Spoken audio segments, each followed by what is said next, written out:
நான் இப்போ சொல்ல போகிற கதை ஒன்றுபட்டால் உண்டு வாழ்வு. ஒரு காட்டில் மரங்களுக்கும் விலங்குகளுக்கும் விவாதம் நடந்துச்சு. விவாதம்னா வாக்குவாதம் நடந்துச்சு. நீங்கள் உயர்ந்தவங்களா நாங்கள் உயர்ந்தவங்களா அப்படின்னு மரங்களுக்கும் விலங்குகளுக்கும் விவாதம் நடந்துச்சு. அப்போ மரம் விலங்குகள்கிட்ட சொல்லுது. என்ன சொல்லுதுன்னா, நாங்கள் தான் எல்லாருக்கும் அதிகமாக பயன்படுறோம், அதனால உங்களை விட நாங்கள் தான் உயர்ந்தவங்க அப்படின்னு மரம் சொல்லுது.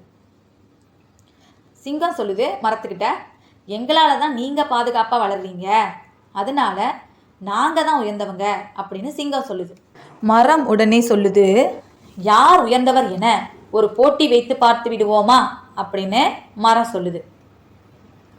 உடனே சிங்கம் சொல்லுது, ஓ நாங்கள் தயார், என்ன போட்டி சொல்லுங்கள் அப்படின்னு சொல்லி கேட்குது. உடனே மரம் சொல்லுது, 1 மாதத்திற்கு நீங்கள் எல்லாம் இந்த காட்டை விட்டுட்டு வெளியே சென்று வசிக்கணும் அப்படின்னு மரம் விலங்குகள்கிட்ட சொல்லுது. உடனே சரி, இப்போட்டிக்கு நாங்கள் ஒத்துக்கொள்கிறோம் அப்படின்னு முயல் சொல்லுது.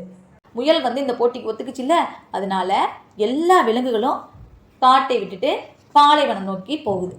பாலைவனத்துக்கு போனோன்னே மரங்கள் இல்லாமல் குளிர்ச்சி இல்லையே, ஒரே வெப்பமாக இருக்கே அப்படின்னு மான் சொல்லுது. எனக்கும் எந்த கிழங்கும் காயும் கிடைக்கவில்லையே அப்படின்னு முயல் சொல்லுது.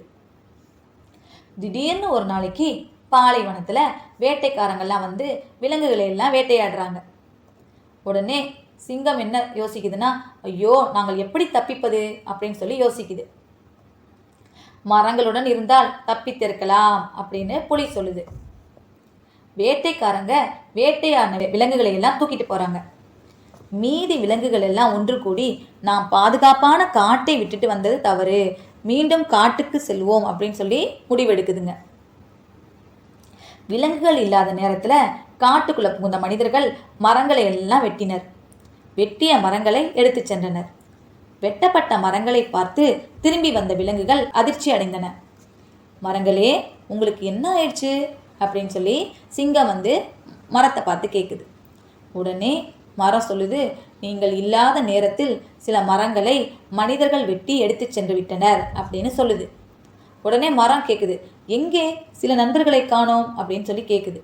அப்போ மான் சொல்லுது, பாலைவனத்தில் இருந்தபோது எங்களுள் சிலரை வேட்டைக்காரர்கள் வேட்டையாடி சென்று விட்டனர் அப்படின்னு சொல்லி மான் சொல்லுது. உடனே மான் சொல்லுது மரத்துக்கிட்ட, எங்களுக்கு உணவு, தண்ணீர், பாதுகாப்பு எல்லாம் காட்டில் தான் கிடைக்கிறது அப்படின்னு மான் சொல்லுது.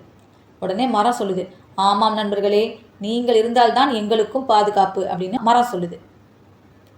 உடனே எல்லா விலங்குகளும் மரங்களும் முடிவெடுக்குது. என்னன்னா, இங்கு யாரும் உயர்ந்தவர் தாழ்ந்தவர் இல்லை, அனைவரும் சமமானவர்களே, எல்லாரும் ஒற்றுமையாக வாழ்வோம் அப்படின்னு சொல்லி மரங்களும் விலங்குகளும் முடிவெடுக்குது. இந்த பாடத்தோட நீதி கருத்து, ஒற்றுமையே வலிமை. எப்பவும் எப்படி இருக்கணும்? ஒற்றுமையாக இருக்கணும். நீங்களும் எப்படி இருக்கணும்? எல்லாத்தோடையும் ஒற்றுமையாக இருக்கணும். ஒற்றுமையே வலிமை. அனைவருக்கும் நன்றி.